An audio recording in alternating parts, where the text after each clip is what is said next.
बिस्मिल्लाहिर्रहमानिर्रहीम। अस्सलाम वालेकुम dear students, welcome to speeder learning management system. Previous lecture के अंदर हमने जो है वो पॉपुलेशन को स्टडी किया और कुछ कंसेप्ट स्टडी किए, स्टैटिस्टिक्स के कैरेक्टरिस्टिक्स स्टडी किए। तो इस लेक्चर में हम मज़ीद जो है वो इस चैप्टर को जो है वो कंटिन्यू कर रहे हैं। इस लेक्चर में सबसे पहले हम देखेंगे लिमिटेशंस ऑफ स्टैटिस्टिक्स क्या हैं। ये भी हमारा शॉर्ट क्वेश्चन है। Statistics only deals with aggregates of objects, यानी कि स्टैटिस्टिक्स सिर्फ जो है वो इकाई के मजमूए को जो है वो देखती है, यानी हम इसमें सिर्फ जो है वो फैक्ट्स को जो है वो स्टडीज करते हैं according to their numerical importance. Then हम अगर बात कर लें मजीद, तो most of the statistical techniques are useful for quantitative data। बहुत से statistical जो टेक्निक्स हैं वो क्वांटिटेटिव डाटा के लिए इस्तेमाल होती हैं। इसी तरह से अगर हम बात कर लें तो हमारे पास इसी तरह से कह लें इसकी एग्जांपल, तो इसकी एग्जांपल का मतलब है कि जैसे कैरेक्टरिस्टिक्स जो है वो किसी चीज़ की फ्रेंडशिप, मोरालिटी, यानी इसके ऊपर जो है वो हम काम नहीं कर सकते, लेकिन इसको हम एलेबोरेट कर सकते हैं, इसको हम इंटरप्रेट कर सकते हैं बाय यूजिंग जो है वो न्यूमेरिकल फिगर्स के साथ हम इसको जो है वो आसान कर सकते हैं। फिर इसी तरह से जो है वो हमारे पास statistics concepts are same for social and physical sciences. Social और फिजिकल साइंसेज के लिए स्टैटिस्टिकल कॉन्सेप्ट जो है वो एक ही तरह के हैं, वो मुख्तलिफ नहीं हैं। ये इसकी लिमिटेशंस हैं, वो दोनों के लिए एक जैसे हैं और दोनों के लिए अलग अलग नहीं हो सकते।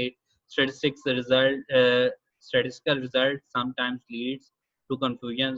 बाज़ औक़ात जो है वो स्टैटिस्टिकल रिजल्ट्स जो है वो हमें कंफ्यूजन की तरफ ले जाते हैं, जब हमारे पास बहुत जो है वो ज़्यादा जो है वो डाटा होता है जिसके ऊपर काम करना हमें पहले से ही मुश्किल होता है। तो इसलिए वहाँ पर हमारे पास इसमें इसके जो डिसीजंस आते हैं, इससे जो हमें फिगर्स मिलती हैं, उससे हमें कन्फ्यूजन बन सकती है। Application of statistics statistical technique demands great expertise.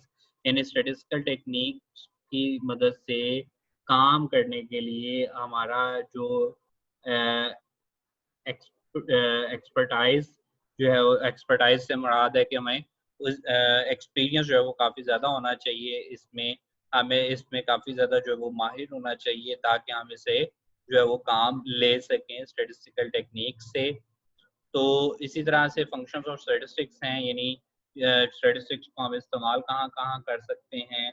जैसे सबसे पहला जो फंक्शन है वो क्या है कि statistics helps in collecting data in a systematic form. कि स्टैटिस्टिक्स की मदद से हम डाटा को एक तरतीब से जो है वो इकट्ठा कर सकते हैं, जिससे हमें बाद में डाटा को एनालाइज करना, उसे इंटरप्रेट करना, उसे समराइज करना हमारे लिए क्या होगा, आसान होगा। It helps in present facts in a proper form. इसकी मदद से हम जो है वो फैक्ट्स को, नताइज को हम जो है वो जो हकाइक हैं उसको अच्छे तरीके से बयान कर सकते हैं। फिर ये हमें जो है वो हेल्प करता है पॉलिसीज़ के अंदर फॉर्मुलेटिंग की, यानी पॉलिसीज़ बनाने में हमारी हेल्प करता है। इसी तरह से हमें कंपैरिज़न की टेक्निक प्रोवाइड करता है, हमें आने वाले वक़्त के बारे में प्रेडिक्शन करने के लिए हेल्प करता है। फिर इसी तरह से इससे हम टेस्टिंग ऑफ हाइपोथेसिस करते हैं, जिससे हम अपने डाटा को एनालाइज़ करने के बाद उससे इंटरप्रिटेशंस करने के बाद हम कंक्लूजन्स ड्रा करते हैं और अपने काम को आसान पर बनाते हैं। अपने काम के लिए फैसला करना हमारे लिए आसान हो जाता है। It simplifies complex data into understandable form. ये हमें बहुत से पेचीदा डाटा को, बहुत से मुश्किल डाटा को आसान फॉर्म में कन्वर्ट करने में हमारी क्या करता है, हेल्प करता है। तो ये इसके इस्तेमाल हैं जो कि हम डेली रूटीन लाइफ में मुख्तलिफ जगहों पर कर रहे हैं, मुख्तलिफ सब्जेक्ट्स में हम इसको इस्तेमाल कर रहे हैं स्टैटिस्टिक्स को। शायद ही कोई ऐसी फील्ड है जहाँ पर हम स्टैटिस्टिक्स को इस्तेमाल ना कर रहे हों। तो इसमें हम पिछले लेक्चर में हमने पॉपुलेशन को देखा था, इसमें हम मज़ीद देख लेते हैं सैंपल को कि सैंपल क्या होता है। तो सैंपल मैंने पहले भी आपको बताया था कि जैसे एक क्लास में 50 स्टूडेंट्स बैठे हैं और उनमें से 10 स्टूडेंट्स हम सेलेक्ट कर लेते हैं, तो 50 हमारी जो पॉपुलेशन है, 10 स्टूडेंट्स उनमें से जो सिलेक्टेड हैं वो हमारा क्या है, सैंपल है। तो sample is a representative part of the population, यानी सैंपल जो है वो पॉपुलेशन से कोइंसाइड कर रहा होता है।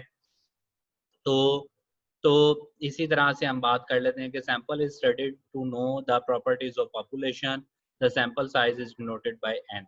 तो ये पॉपुलेशन की तमाम खसूसियात को बयान कर रहा होता है और ये इसे हम डिनोट करते हैं स्मॉल एन से।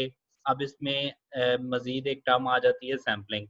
तो सैम्पलिंग क्या होती है कि वो प्रोसीजर, वो अ, अमल जिससे हम जो है वो क्या करते हैं, पॉपुलेशन सैंपल ड्रा करते हैं, उसे हम क्या कहते हैं, सैम्पलिंग कहते हैं। इसी तरह से हम बात कर लेते हैं थोड़ी सी सैम्पलिंग वेरिएबिलिटी के ऊपर। तो the difference between sampling procedures, यानी सैम्पलिंग प्रोसीजर्स का जो फ़र्क है, जो हमें एक सैंपल से दूसरे सैंपल में जो है वो डिफरेंट हो जाता है, एक सैम्पलिंग मेथड से दूसरे सैम्पलिंग मेथड में।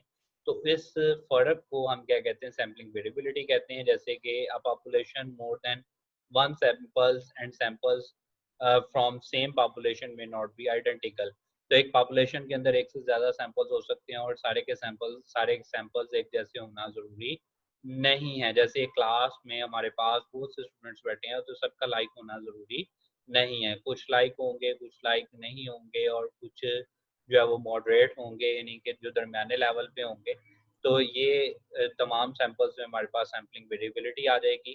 तो इसी तरह से हम देख लेते हैं कि कंप्लीट एनुमरेशन और सैंपल सर्वे क्या होता है। कंप्लीट एनुमरेशन हमारे पास, इसे हम जो है वो सेंसस भी कहते हैं। We get information from each and every member of the population. इसके अंदर हम जो है वो हर पॉपुलेशन के मेंबर से इंफॉर्मेशन इकट्ठा करते हैं कंप्लीट एनुमरेशन के अंदर, यानी इसे हम कह सकते हैं कि ये पॉपुलेशन सर्वे होता है।